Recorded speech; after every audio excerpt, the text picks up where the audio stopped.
সাকিবের ব্যাপারটা আমি বলেছি, আসলে এটা মন্ত্রণালয়ের নির্দেশনাতে আমি বলেছিলাম।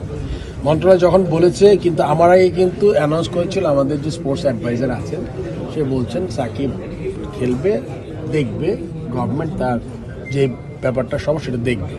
তারপরে যখন পরের দিকে লাস্টে যখন আসলো যে এটা আপনার একটা সিকিউরিটি থ্রেট আছে, তখন বন্ধ হয়েছে। এখনো তো রিটায়ারমেন্ট হয় নাই, মানে তেমন কোনো কিছু হয় না সাকিব, ট্রাই না। এটা হলে গিয়ে সাকিব এখনো তো যদি রিটায়ার করে ফেলতে তাহলে বলতাম যে ওর নাই। যদি কোনো ওর যে ইস্যুগুলো আছে সে তো মাঝে মাঝে মন্ত্রণালয়ের সাথে কথা বলে কিভাবে ওইটা কি করা যায়। আর ওর যে জিনিসগুলোতে আমার হেল্প করার কোনো ব্যাপার নেই, এটা আমি আগেও বলেছি, এখনও বলছি। এটা শুধুমাত্র গভর্নমেন্ট লেভেল থেকে যদি কোনো ইনস্ট্রাকশন আসে, ওর যেই সমস্যাগুলো আছে ওগুলো যদি ঠিক করতে পারে, তাইলেই কিন্তু আমার মনে হয় যে এটা একটা ব্যাপার ডিসিশন নিতে পারে। তারপরে তার ফিটনেস, তারপরে মেন্টাল স্টেট, তারপর সিলেকশন কমিটি আছে, তারা ডিসাইড করবে। চাহিদা থাকলেও তো কিছু করতে পারবে না, বিকজ এটা তো একটা ন্যাশনাল ইস্যু, স্পেশালি দেশের বাইরে। সেক্ষেত্রে এখন এটা খুব ভ্যালিড একটা কোয়েশ্চেন।